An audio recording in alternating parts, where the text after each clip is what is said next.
From the Albuquerque Journal, this is the leading news. I'm Gino Gutierrez. It's Monday, January 5th. Here's what we're covering on today's episode. Albuquerque Mayor Tim Keller began his third term on Sunday by acknowledging public frustration with government and the challenges facing the city, particularly homelessness and crime. Speaking at his inauguration, Keller said his re-election reflected not fear, but trust among residents in each other and in Albuquerque's future. Keller defeated challenger Darren White in a December 9th runoff election, a result celebrated by supporters who attended the ceremony at the Albuquerque Convention Center. Residents say they hope the mayor will focus on expanding services for people experiencing homelessness, improve roads, and maintain parks. The mayor emphasized moving beyond a single solution approach to homelessness, instead expanding the city's gateway system of care, which includes shelters, safe outdoor spaces, and alternative housing options. On crime, Keller called for expanding Albuquerque community safety to handle mental health crises, broadening teen violence intervention programs to all high schools, and expanding crime-fighting technology citywide. He also pledged closer collaboration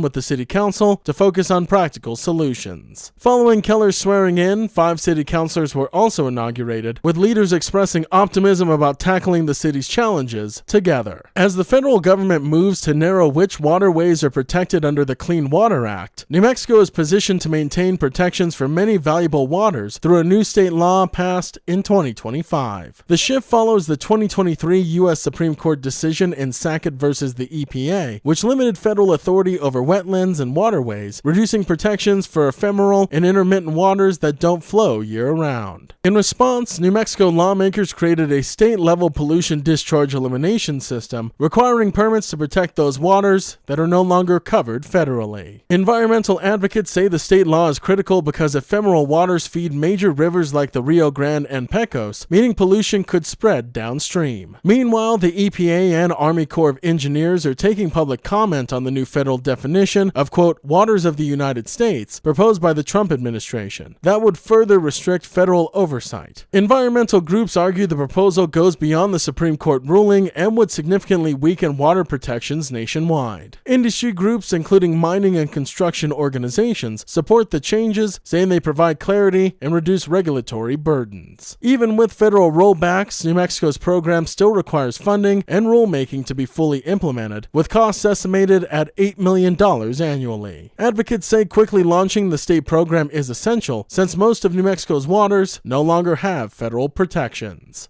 The closure of Bosque Brewing Company's tap rooms have marked a major blow to New Mexico's craft beer scene and heightens broader struggles facing the industry. After filing for Chapter 11 bankruptcy last fall, Bosque hoped to restructure and stay open, but a federal judge dismissed the case, forcing the company to shut down its 6 remaining tap rooms statewide. Industry leaders say Bosque's collapse reflects rising costs, inflation, tariffs, and shifting consumer habits, especially among younger drinkers who are consuming less alcohol. Bankruptcy filings showed that Bosque carried $10 to $15 million in liabilities, far outweighing its assets, with rapid expansion likely contributing to its debt. Nationally, craft beer is in the decline. More than 430 breweries closed last year, openings continue to fall, and production is down about 5%. Despite the taproom closures, Bosque beer will remain available in stores through a partnership with Marble Brewery, which has hired some of Bosque's former staff and will continue brewing several popular brands. Local brewers say the loss is painful, but emblematic of tough times for small, independent breweries trying to survive in a changing market. The leading news is powered by the journalism of the Albuquerque Journal. If you enjoy hearing all of the stories we share with you here daily, please consider becoming a digital subscriber to the Journal by utilizing the discount code in our show notes. Every subscription helps support local journalism and allows us to provide you with the news that matters to you. Now taking a look at Albuquerque's weather forecast. Mostly sunny skies are expected today with a high near 58, and as for this evening, partly cloudy skies are expected with a low around 30. To keep up with all the latest news from the Albuquerque Journal, you can visit our website at abqjournal.com. That's the leading news. I'm Gino Gutierrez. We'll be back tomorrow.